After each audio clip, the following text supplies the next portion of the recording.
To the one who tainted my name. Hey asshole. How long has it been? Maybe a decade. Maybe more by the time you read this. Remember how, back when we were classmates, in the 4th grade, when I was 10 and you were 11, back when we used to be friends with one another? Back when we used to talk like we were civilized human beings and we would actually have the heart to still joke with one another, and you could feel like you could tell me about that unending love kind of crush you had on my best friend? Now look at us. We study in the same college, and we have a common social circle. And what do? You keep on trying to taint my name. Honestly, what did I ever do to you that I deserve the things you did to me when we were children? What did I say or do that stuck to you so much that 10 years later, you still look at me with that disdainful look like you couldn't even stand to be in the same room as me? Back when we were children, there was only one thing I was guilty of. And it's the one thing that I regret doing.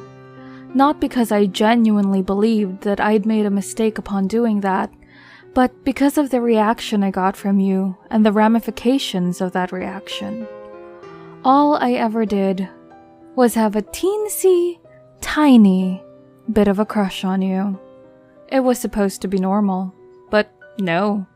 You just had to go and blow it all out of proportion, telling everyone, spreading it out to the class so that they could give me hell for it, calling me names to make sure that when you kicked me, I stayed down, casting me out of the entire class and ostracizing me from anyone who hadn't heard yet of my unspeakable actions, all because you thought that I wasn't pretty enough to like you.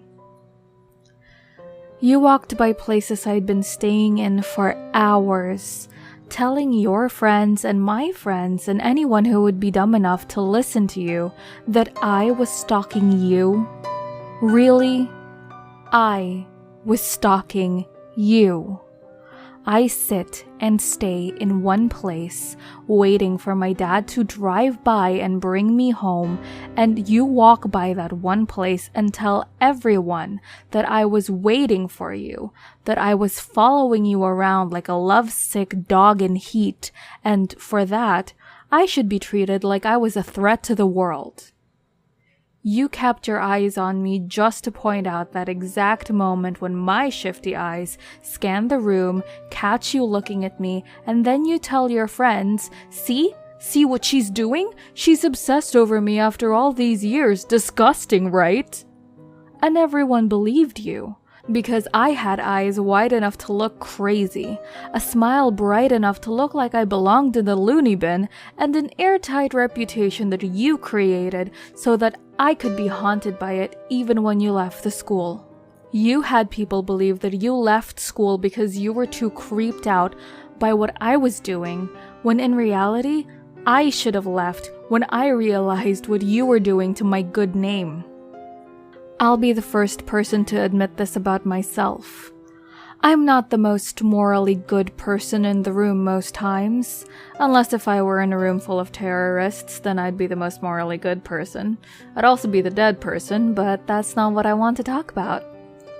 Even though my morals are not always on the up and up, I would never, and I reiterate this to make a point, never go out of my way to make someone feel uncomfortable around me, unless they did something that warranted that kind of treatment. What you did to my name, tarnishing it like that for your own personal fucked up vendetta and amusement, was unforgivable and unconscionable. You should be hanged for what you did to me, but I decided that I wouldn't do that. I wouldn't pursue your social demise in order to clear my name. This time around, when you tried to tarnish my name again in college, I had friends who hadn't met you yet. I had friends who knew me for the person I introduced myself as, not the person you wanted them to see me as. They defended me because I couldn't bring myself to talk to you, tell you off, and miraculously not murder you on sight. They told you off because they knew who I was, and I wasn't that person you were talking about. They asked what the damn hell your problem was because you were causing problems for me, and the only thing you could do was glare at me because you had nothing if you didn't have stupid little lapdogs who believed you.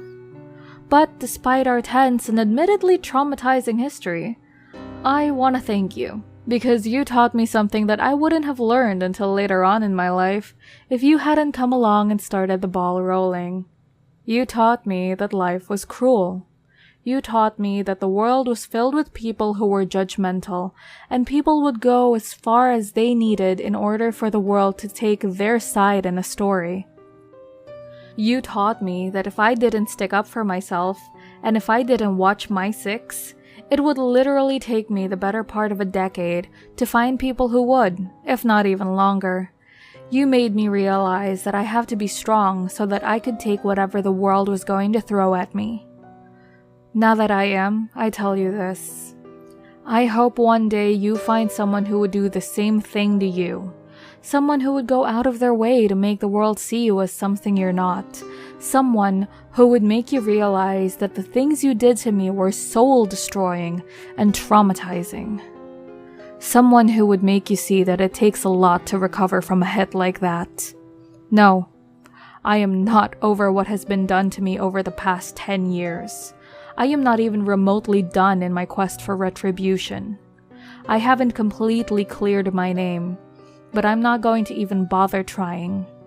Instead, I'm going to wait for the day that someone puts you through the same ordeal that you did to me, for the day that you finally see what kind of pain your actions put me through. I'll be waiting for the day you break, watching and laughing in my high and mighty tower. Good luck. You're gonna need it.